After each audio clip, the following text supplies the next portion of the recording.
nous avons à déplorer cette nuit des dégâts humains graves avec deux carjacking intervenus en début de soirée sur Amiens, un autre en zone gendarmerie qui ont donné lieu à des violences. Et vous le disiez, 5 fonctionnaires de police qui ont été blessés,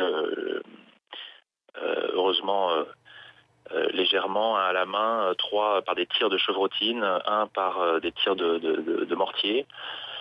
Et puis, vous le disiez, des dégâts matériels importants, un centre de loisirs, une salle de sport et surtout une école maternelle qui ont été incendiées par des individus cagoulés cette nuit. Qu'est-ce qui a pu motiver ces affrontements sur place? À ce stade, ces éruptions de violence sont inexplicables et inacceptables. En tout cas, nous avons tout mis en œuvre cette nuit pour les interrompre. Des renforts importants sont intervenus sur la zone, à la fois des départements limitrophes. Il y avait déjà eu des affrontements dernièrement.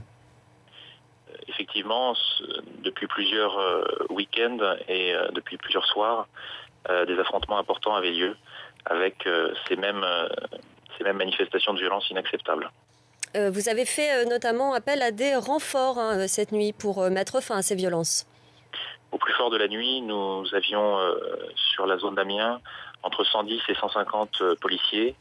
Des gendarmes sont venus en appui autour d'Amiens, ainsi qu'avec l'hélicoptère de la gendarmerie qui nous a permis de mieux cerner la situation. Il y a une école qui a été brûlée. Dans quel état se trouve-t-elle? Est-ce que les dégâts sont considérables? J'ai quitté les lieux à 4 heures. Mes informations montraient que des dégâts extrêmement graves avaient touché cette école et je vais m'y rendre à l'instant. Une toute dernière question peut-être sur la journée qui commence à Amiens. Est-ce qu'il y a un dispositif spécial qui a été mis en place? Comment vous appréhendez cette journée qui commence? Des renforts vont rester dans les heures et dans les jours à venir sur Amiens.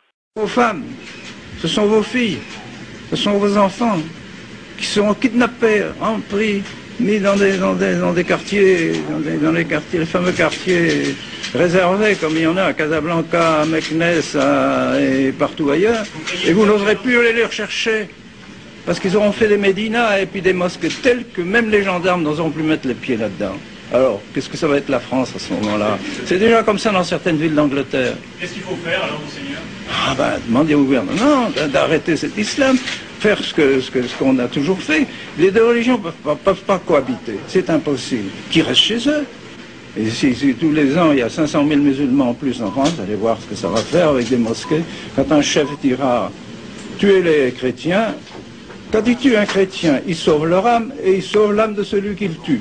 Pourquoi s'en priver?